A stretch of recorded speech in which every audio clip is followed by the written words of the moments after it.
오늘은 너는 내 아들이라 라는 제목으로 말씀을 전하겠습니다. 유대인들이 만나서 인사를 하는데 무슨 인사하죠? 어떻게 인사하죠? 샬롬하고 인사합니다. 우리 오늘은 인사를 많이 하나요? 한 번 더 합시다. 샬롬하고 인사하겠습니다. 네, 샬롬은 뜻이 뭐예요? 평안, 피스, 평안을 샬롬이라고 합니다. 그런데 여러분, 유대인들이 처음 만나서 묻는 질문이 있다고 해요. 그 질문이 뭐냐? 안부가 아닙니다.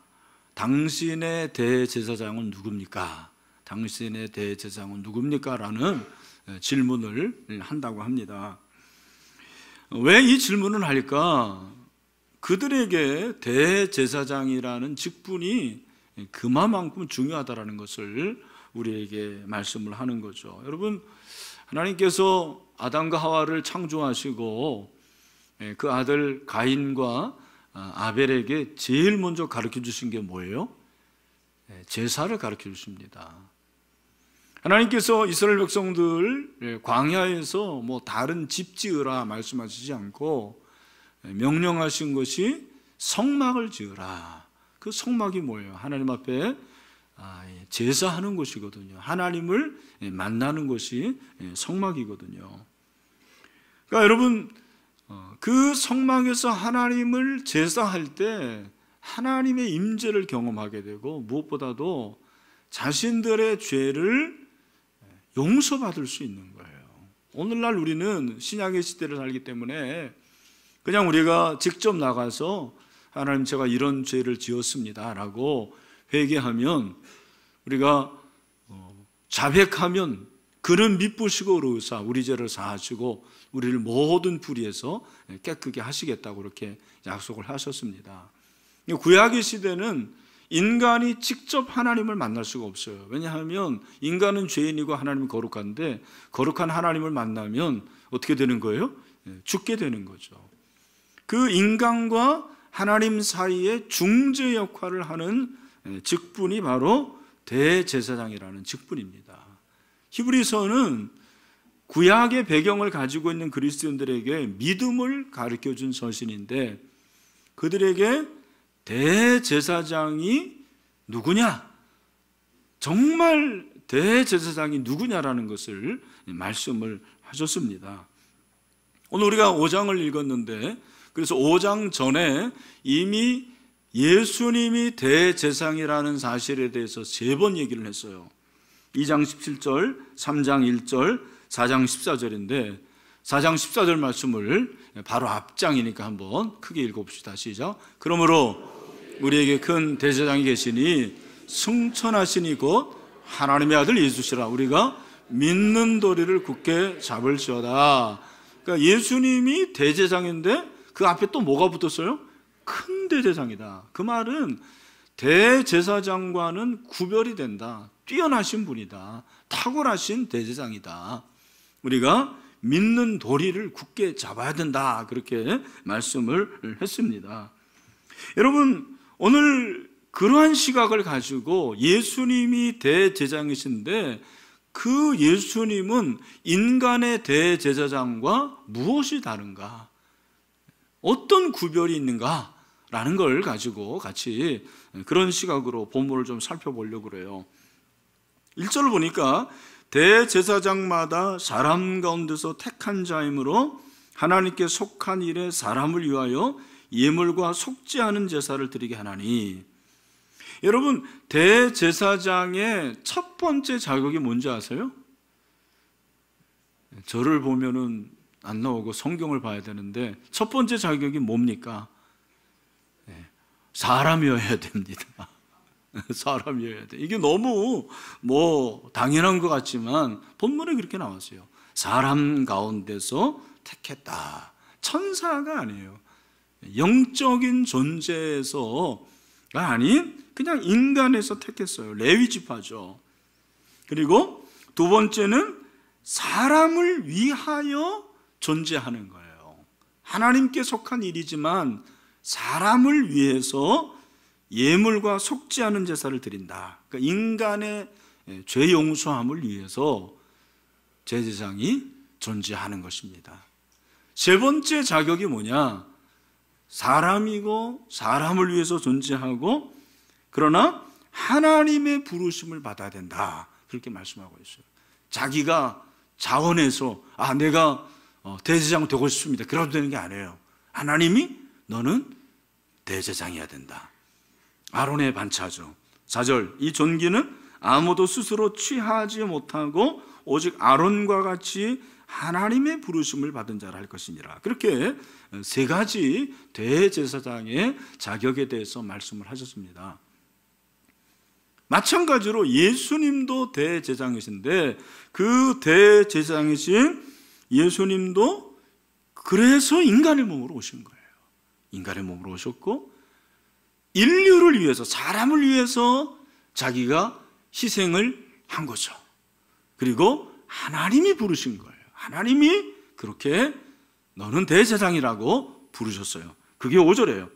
또 아니와 같이 그리스도께서 대제사장 되심도 스스로 영광을 취하심이 아니요.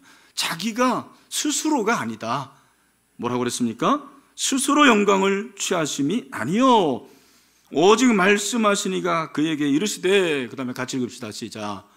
너는 내 아들이라. 뭐라고 했어요? 너는 내 아들이니 내가 오늘 너를 낳았다 하셨고, 그렇게 말씀하고 있습니다. 하나님께서 성자 예수님에 대해서 너는 내 아들이라, 내가 너를 낳았다, 그렇게 말씀하셨습니다. 그러니까 지금 하나님께서 성자에게 말씀하신 이것은 하나님의 부르심을 말하는 거예요. 하나님이 성자를 부르셨어요. 너는 내 아들이다.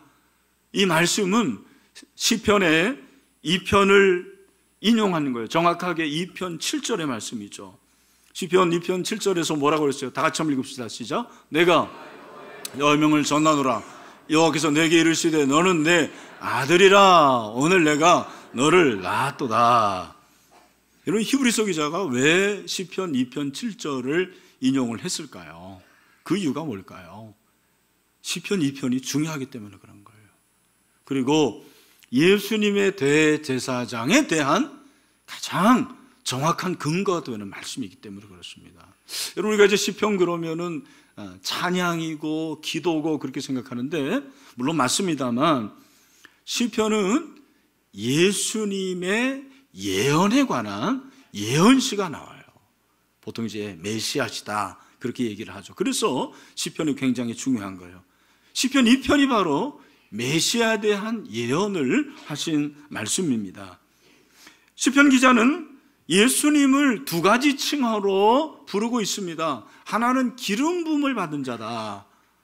또 하나는 예수님께서 하나님의 아들이다. 그렇게 두 가지로 호칭을 하고 있습니다. 자, 2절에 보니까 세상의 군왕들이 나서며 관원들이 서로 꾀하여 여호와와 그의 기름 부음 받은 자를 대적하며, 여기 기름 부음 받은 자, 그게 바로 예수 그리스도예요. 제가 이거 자꾸 얘기합니다만 예수님의 이름은 뭐예요?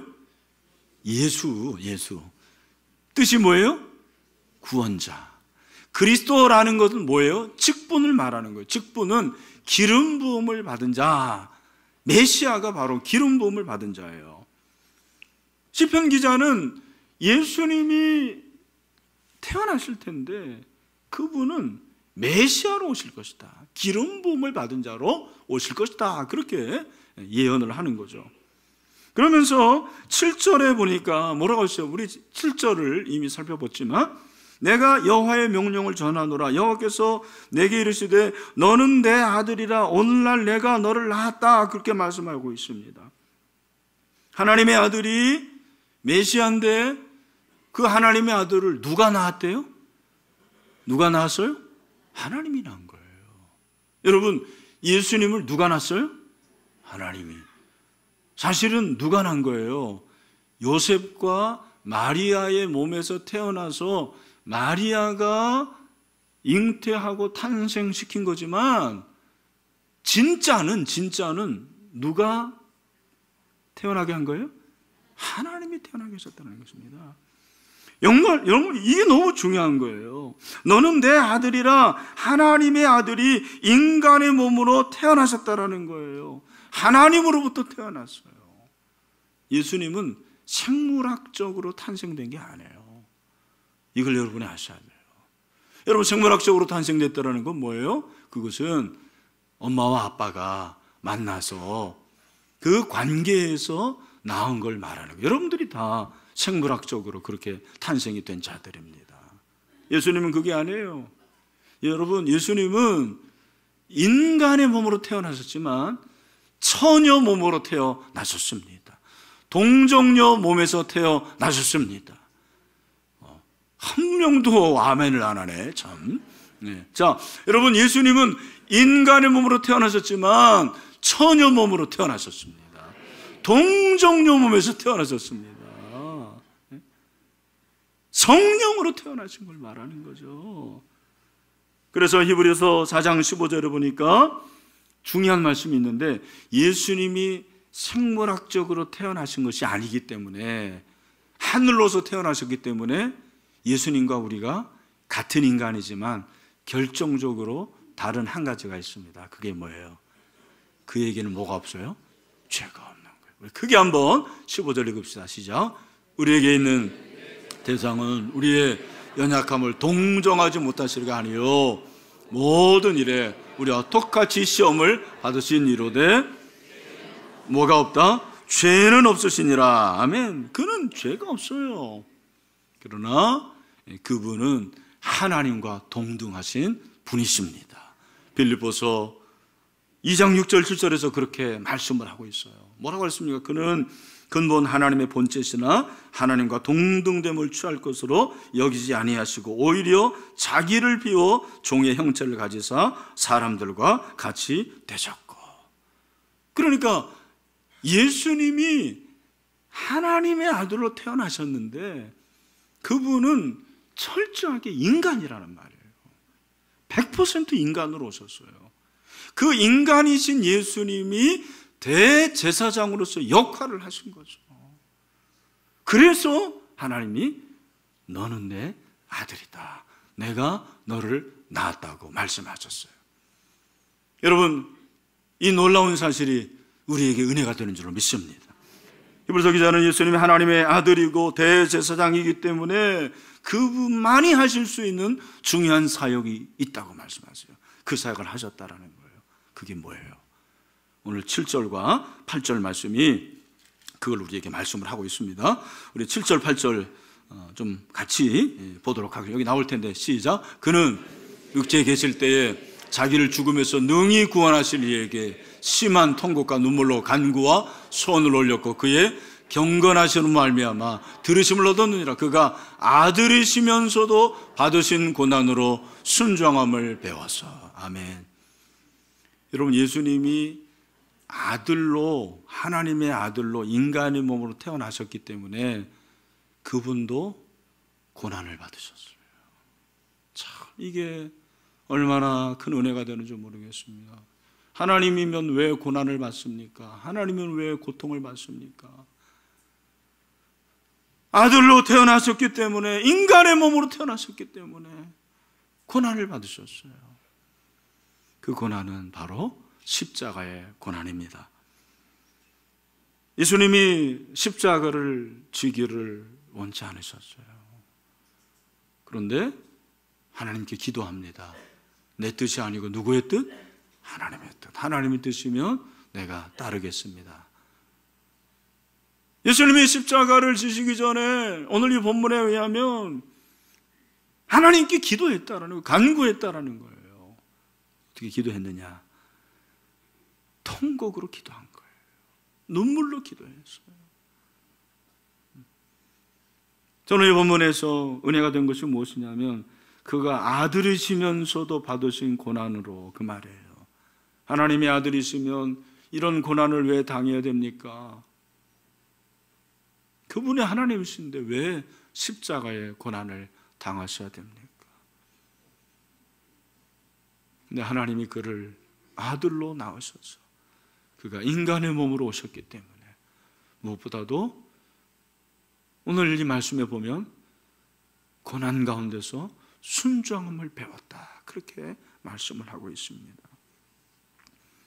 그에게 고통의 삶이 주어졌고 그는 그 고통을 받아들였습니다. 십자가의 고난을 받아들였습니다. 그래서 고난 가운데서 순종함을 배웠어요. 성육신한 예수님은 인간으로서 순종의 의미가 무엇인지를 스스로 터득하신 거죠. 그리고 그 순종의 모습을 우리에게 보여주셨어요. 예수님은 우리와 똑같이 새끼를 글쎄요, 두 끼를 드셨는지 모르겠어요. 근데 예수님의 양식은 우리와는 달랐습니다. 예수님은 내 양식은 하나님의 뜻에 순종하는 것이다, 그렇게 말씀했어요.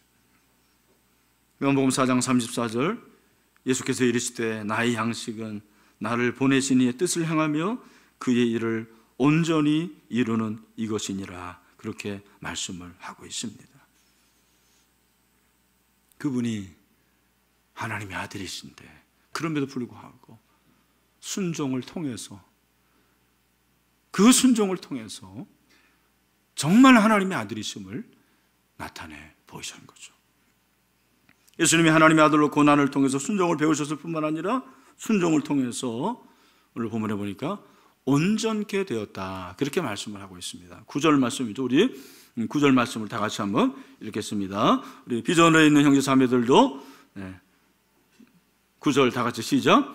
온전하게 되셨은즉 자기에게 순종하는 모든 자에게 영원한 구원의 근원이 되시고. 여러분, 이 9절 말씀을 해석을 잘해야 돼요. 여러분들이 자칫 오해하면 예수님이 십자가 고난 지기 전에는 온전해지지 않았다, 불완전했는데 십자가를 지심으로 온전해지셨다, 그렇게 오해할 수가 있습니다. 그게 아니에요. 원래 본문에서 이 온전하다라는 이 단어는 헬라어에서 크게 두 가지 의미가 있습니다. 잘 들으세요. 하나는 완성하다, 그런 말이에요. 근데 또 하나 의미가 있는데 그게 뭐냐면 바치다, 헌신하다, 그런 의미입니다. 이 두 가지 중에서 오늘 본문에서 온전하다, 온전해졌다라는 것은 후자를 말하는 거예요. 희생하다, 바치다. 예수님이 고난 가운데서 순종을 배움으로 자기의 몸을 하나님께 바쳤어요. 이 바치다라는 이 단어가 영어를 써서 제가 하면 consecrate예요. C-O-N-S-E-C-R-A-T-E.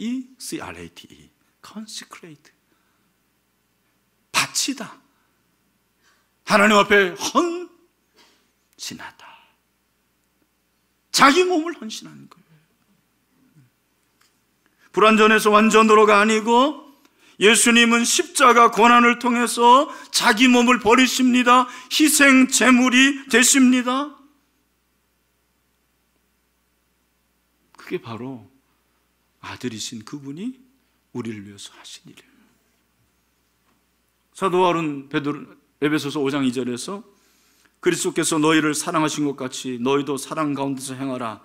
그는 우리를 위하여 자신을 버리사 향기로운 제물과 희생 제물로 하나님께 드리셨느니라. 하나님의 아들이심에도 불구하고 인간의 몸으로 오셔서 자기의 몸을 하나님께 드렸습니다. 자기의 목숨을, 생명을 하나님께 드린 거예요. 아들이시기 때문에 그렇게 된 것입니다. 예수님은 대제사장으로 스스로가 희생제물이 되셨어요. 이것이 인간 대제사장과 가장 결정적인 차이점이에요. 인간 대제사장은 동물을 하나님 앞에 제물로 드렸지 자기 자신을 제물로 드리지 않았어요. 예수님은 대제사장으로서 자기의 몸을, 자기의 목숨을, 생명을 하나님께 드렸습니다. 그 결과 오늘 본문에 보니까 영원한 구원의 근원이 되셨다.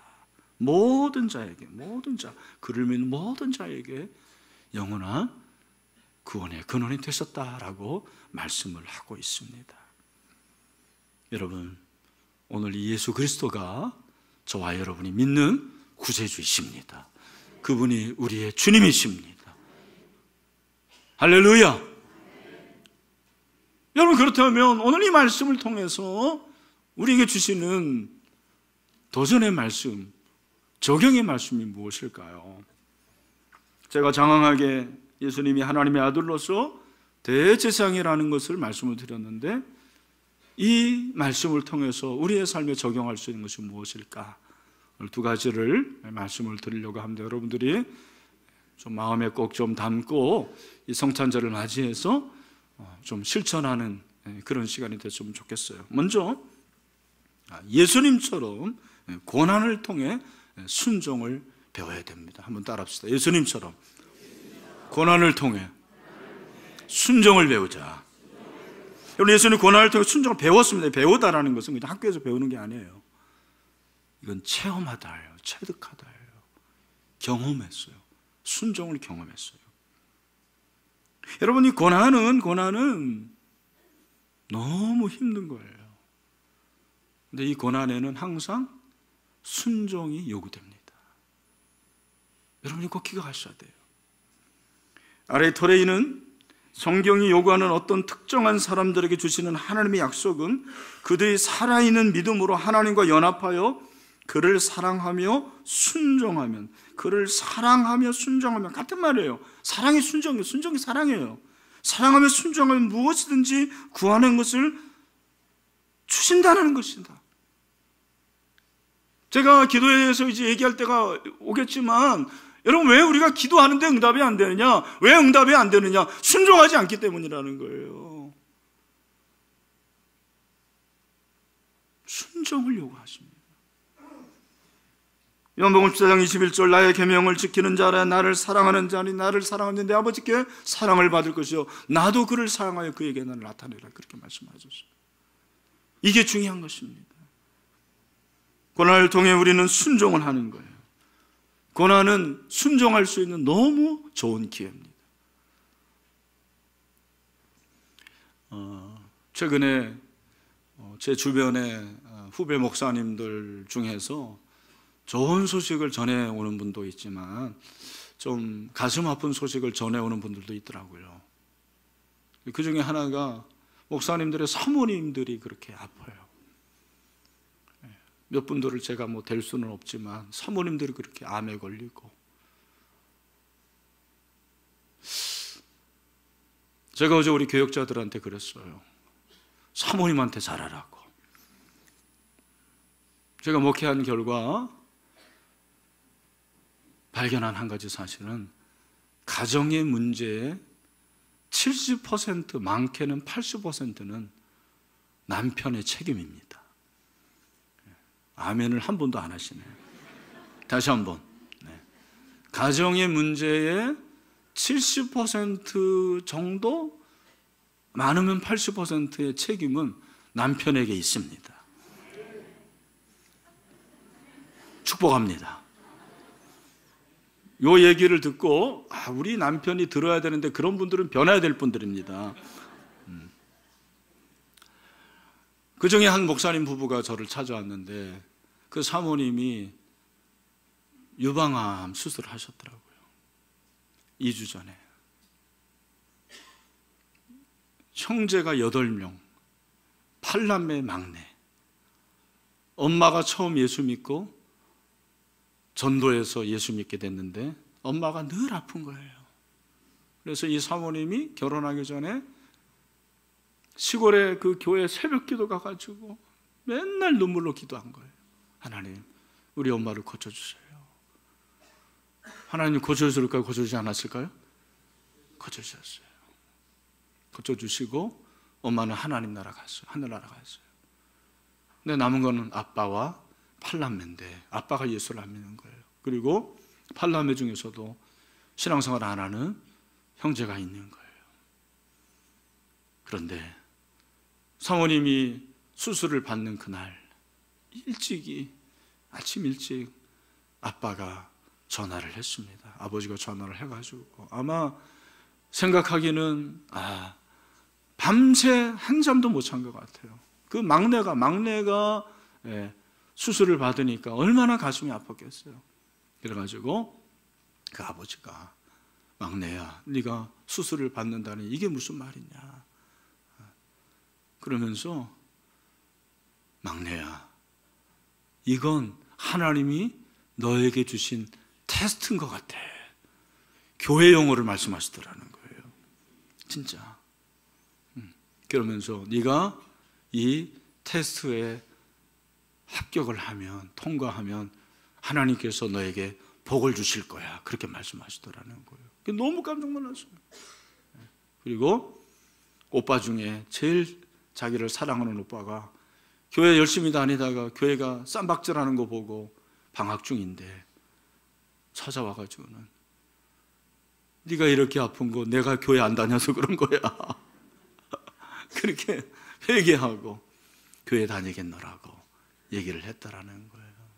그러면서 이 두 분이 목사님, 이 아픔을 통해서 잃은 것도 있지만 얻은 게 훨씬 많습니다. 이제 담임 목사로 나가야 되는데 이것이 얼마나 큰 경험이 되는지 모르겠습니다 라는 얘기를 하는 거예요. 우리가 신앙생활 하면서 내 뜻대로 안 되면 하나님을 자꾸 의심해요. 뭐라고? 하나님은 우리 아버지가 아닌가 봐. 여러분, 제가 한번 질문해 볼게요. 하나님이 여러분의 아버지가 아니면 뭐예요? 아저씨예요? 하나님 아저씨? 한 번도 그런 적이 없어요, 여러분. 너는 내 아들이다. 저는 어렸을 때 우리 삼촌들이, 그 외삼촌들이 그냥 저 놀리려고, 야, 너 권이야, 너 다리 밑에도 줘. 맞아요. 그 얘기 했거든요. 나는 한 번도 그걸 믿어본 적이 없어요. 그런 걸 상상해 본 적이 없어요. 왜? 나는 우리 부모님을 믿었기 때문입니다. 여러분, 영의 세계도 마찬가지예요. 요한복음 1장 12절에 보니까 뭐라고 그랬어요? 영접하는 자, 곧 그를 믿는 자들에게는 하나님의 자녀가 되는 권세를 주셨으니. 여러분, 이 자녀는 테크노예요, 영어로. 이게 뭐냐? 아들이에요, 아들. 여러분, 예수를 믿습니까? 예수를 영접하셨습니까? 여러분, 하나님의 자녀입니다. 하나님이 여러분을 낳으셨습니다. 너는 내 아들이라 그러는 거예요. 여러분 가운데 하나님이 정말 내 아버지인가? 나는 하나님의 자녀인가? 의심하는 분들이 있을지 모르겠습니다. 바울은 로마서 8장 15절 17절에서 너희는 다시 무수하는 종의 영을 받지 아니하고 양자 영을 받았으므로 우리가 아빠 아버지라고 부르짖느니라. 아멘. 여러분, 우리가 자녀이기 때문에 고난도 받는 거예요. 이걸 꼭 기억하세요. 내가 자녀이니까 고난을 받는 거예요. 우리는 자녀면 고난을 받지 않아야 된다고 생각해요. 그게 아니고 고난을 통해서 영광을 바라보는 것입니다. No cross, no crown. 고난이 없으면 영광이 없는 거예요. 여러분, 하나님의 아들이심을 믿으시길 바랍니다. 여러분, 고난을 통해서 순종을 배우시길 바랍니다. 또 한 가지, 오늘 이 말씀이 우리에게 주는 적용이 뭐냐? 예수님처럼 희생합시다 라는 거예요. 예수님은 십자가 고통을 통해서 순종을 배우시고 희생 제물이 되셨습니다. 여러분, 우리가 예수님처럼 희생해야 되는 거예요. 참, 우리는 예수님은 나를 위해서 목숨을 버리셨는데 예수님께 드리는 걸 그렇게 아까워하는 거예요. 그 알량한 돈 몇 푼 하나님께 드리는 거를 11조를 아까워해요. 시간을 드리는 걸 아까워해요. 은사를 드리는 걸 아까워해요. 내가 희생하지 않아요. 내 자아가 죽지 않아요. 여러분, 희생이 뭐예요? 희생은 죽는 거예요. 이 세상에 제일 어려운 게 죽는 거 아닙니까? 자아가 죽는 게 어려워요. 그래서 바울은 나는 날마다 죽노라. 매일 순간순간 죽노라 그랬어요. 여러분, 희생은 죽는 거예요. 예수님이 죽으셨어요. 죽을 때 역사가 나타나는 거죠. 건강식품을 이렇게 보면은요, 건강식품 중에 꼭 빠지지 않는 식품 중에 하나가 뭐냐면 아몬드래요. 아몬드. 여러분, 아몬드 드셔보셨어요? 맛있어요? 맛있어요. 좋아하세요? 많이 드시길 바랍니다. 네. 근데 여러분, 제가 퀴즈를 하나 낼게요. 아몬드가 죽으면 뭐가 돼요? 여기 아시는 분이 다이아몬드가 되는 거예요. 이거 모르시면 나한테 물어보세요, 이따가. 아몬드가 죽으면 뭐가 된다? 다이아몬드. 네. 이게 우스갯소리인 것 같지만 나는 이거를 들으면서 놀라운 걸 발견했어요. 한낱 아몬드도 죽으면 다이아몬드가 되는데, 우리가 하나님의 형상을 입은 자들인데, 하나님의 아들인데 내 자아가 죽으면 뭐가 될까? 여러분, 우리가 죽으면, 하나님의 일 아래 죽으면 많은 열매를 거두고 예수님의 제자가 될 줄로 믿습니다. 마태복음 3장 16절에 보면 예수님이 세례를 받으시는데, 물 위에서 올라오실 때 하늘이 열리고 하나님의 성령이 비둘기같이 내려 자기에 임하셨어요. 여러분, 예수님이 왜 세례 받으셨느냐? 물론 세례의 모델이에요. 예수님이 세례 받으셨기 때문에 우리도 세례 받아야 돼요. 여러분 가운데 세례 안 받은 분들은 세례 받으셔야 돼요. 그런데 여러분, 예수님이 세례 받았다라는 것은 우리처럼 그렇게 물 뿌리는 게 아니고 물에 들어가신 거예요. 그게 뭐예요? 죽음이에요, 죽음. 예수님의 십자가의 죽음을 세례를 통해서 이미 말씀하신 거예요. 예수님이 그걸 동의하셨어요. 예수님이 그 순환에 대해서 물에 잠기심으로 동의를 하셨고, 성령이 비둘기. 여러분, 왜 성령이 비둘기예요? 불같이 임해야지. 우리 이제 비둘기를 좋아하니까, 평하니까. 아니에요. 여러분, 죄송합니다만 유대인들에게 비둘기는 가장 천한 재물이에요. 가난한 자들이 재물을 뭘 드려요?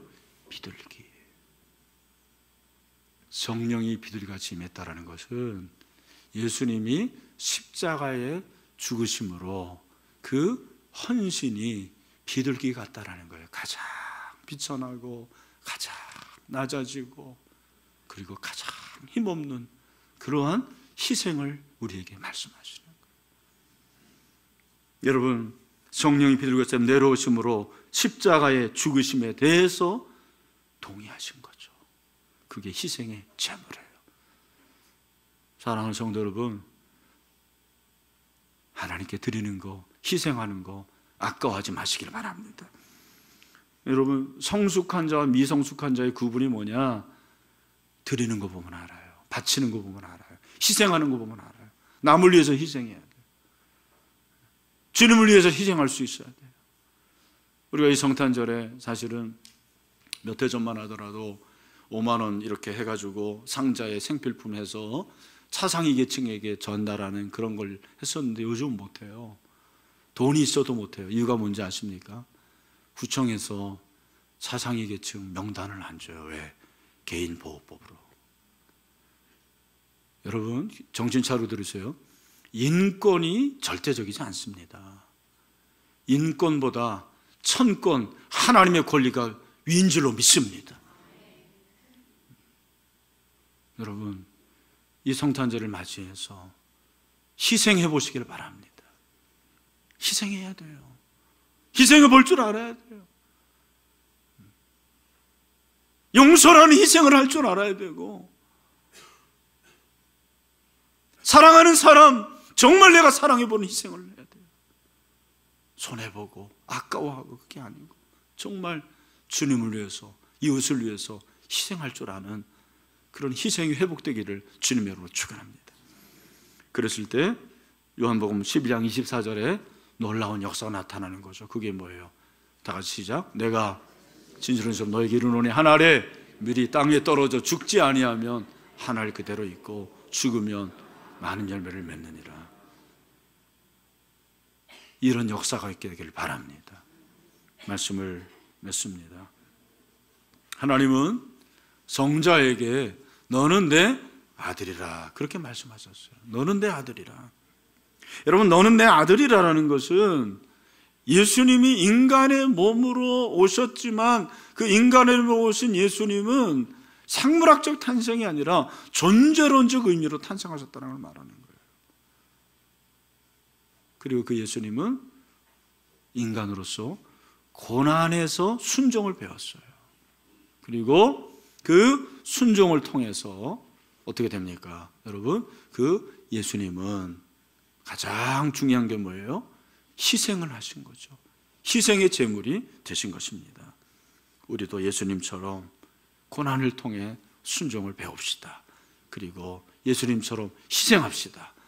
그래서 하나님의 아들로서의 사명을 감당할 수 있는 저와 여러분이 되시기를 주님의 이름으로 축원합니다.